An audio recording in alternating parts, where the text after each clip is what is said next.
Hi there, everyone. I hope you missed me as much as I missed all of you. All right, so we're going to be doing our week ahead reading as usual, and I'm going to be using this deck of cards called the Gods and Titans. If you recall, before I've used a deck of cards called Goddesses and Sirens by Stacey DeMarco as well.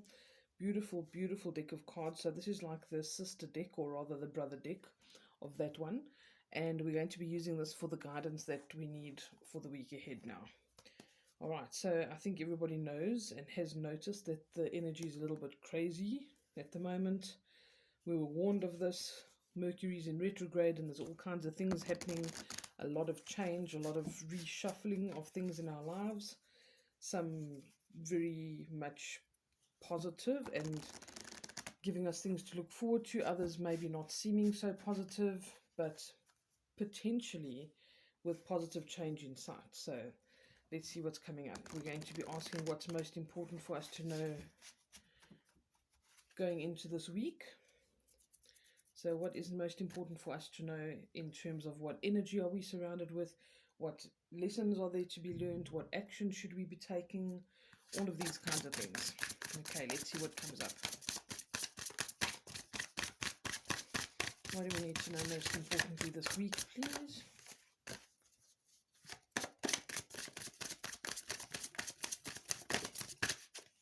There we go. Vulcan. Okay, that's quite an interesting one. Inventiveness. All right, I think this is quite interesting because I do feel, and I think I spoke about it previously, that we need to be very open to being malleable, to being flexible, to think outside of the box or do things differently, or being willing to do different things to what we have in the past. And this is where this inventiveness comes in as well, to try and find something that is an alternative to what we used to do, or finding ourselves in a situation and having to find a solution, having to be inventive in terms of how we deal with it. And this can actually spur that creativity within us. I'm really sorry, but my cat desperately wants to come in and his timing really stinks.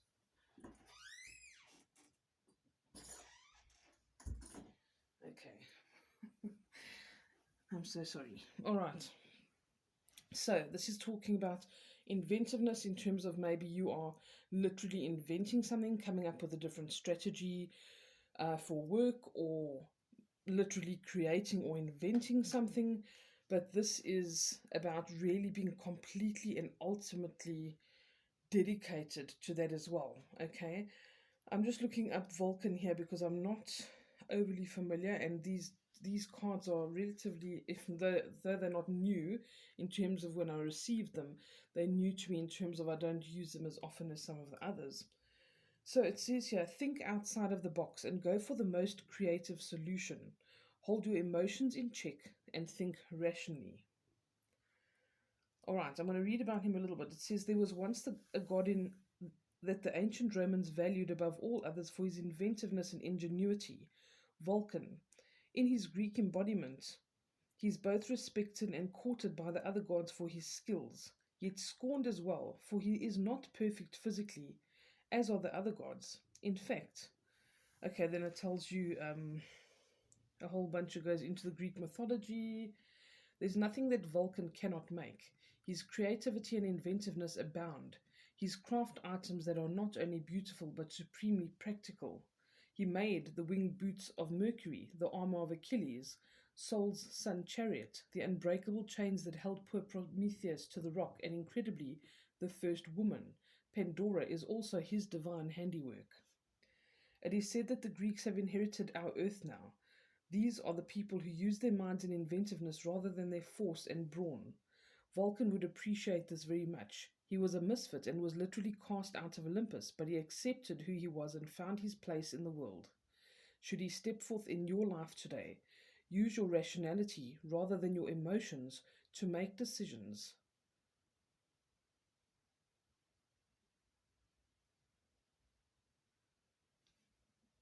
To make decisions may be the way to go. I beg your pardon, that just seemed like it was typed funny. Okay, but it was not. It was me reading funny. All right. let's see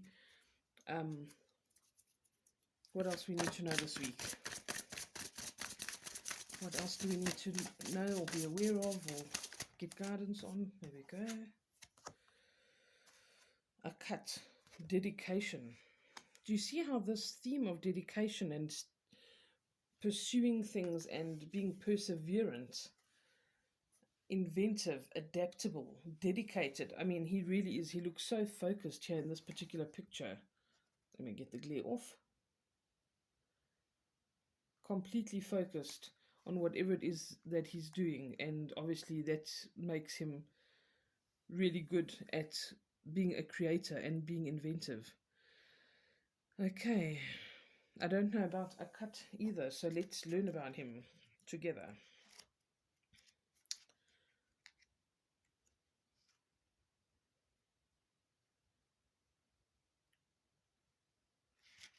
Very interesting. All right, let's see what they say here. So it says, it's time to complete a current project and dedicate yourself to the next venture. It is safe to commit. Okay, I don't know who needs to hear that it is safe to commit. He's a Mayan god, and he's all about tattooing. They say here, the ancient Mayas were a tattooed people, not just a decorative art to them. Tattoos displayed clan identity and were seen as rites of passage and a direct injection of divine power. Mayans believed that when someone tattooed a god or his symbols upon his or her skin, some of the energy and power of that god remained with that person always. Since tattooing held such significance and the accuracy of the depiction mattered so much, the tribe revered the tattooist. The god Akat governed the art of tattooing and ruled the practitioner's hands. Akat himself, covered in the ink of the gods, witnessed the contract you sign with yourself. Just like when people decide to be tattooed as a statement to the world about who they are, you make these statements to yourself all the time in other ways. Know that symbols and words of promise have power, and that Akat is the protector of these. When he comes into your reading, it may be a sign that it is time to dedicate yourself to a new project or path, or consider completing a rite of passage. Where you need the strength or courage to stick to what you've promised, Akat is there to assist. Keeping your word, especially to yourself, is important when this card is present. Okay, so maybe you've promised yourself that you'll get something done, or you'll start that new project or endeavor, or you will give something up even. Maybe you're keeping a promise to yourself by removing something from your life for your own good. All right, let's see. What else do we need to know today, please? Or for the week ahead, rather.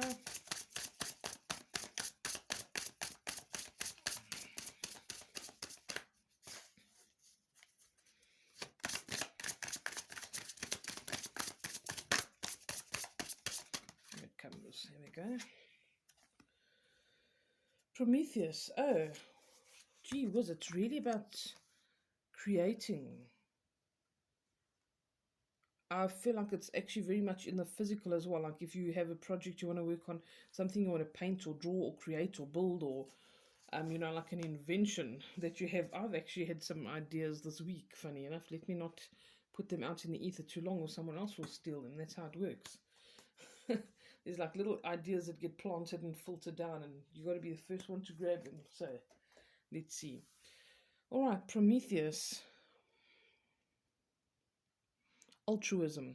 There again, we have this display of you can create something. What are you going to create? Think out of the box, be inventive, dedicate yourself to it. So if there's a project or something that you wanted to create or work on, it's saying, please go ahead and do this. All right, maybe this can really be life-changing for you. Maybe it can really bring very positive things into your life that potentially are monumental or can be life-changing for other people. So yeah, I think this is really a call to engage in whatever it is that you maybe have had on your mind or that you need to complete. All right, it says here, make decisions, or this one also said make a decision. Make decisions or start projects for the good of all. Seek out a healthy balance between yourself and others. All right, maybe you need to dedicate yourself a bit more. Maybe you've been giving too much of yourself to others, and this is why you have to like renew a contract with yourself or keep a promise. Okay,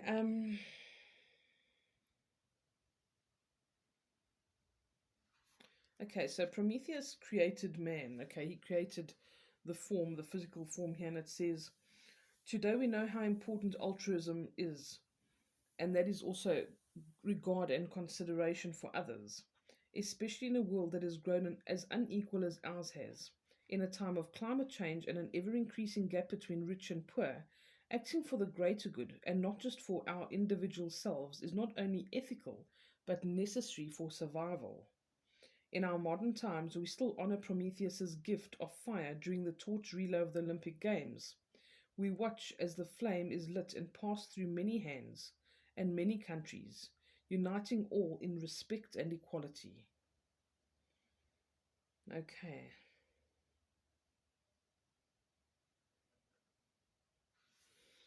All right. I hope that that helps you in your week ahead.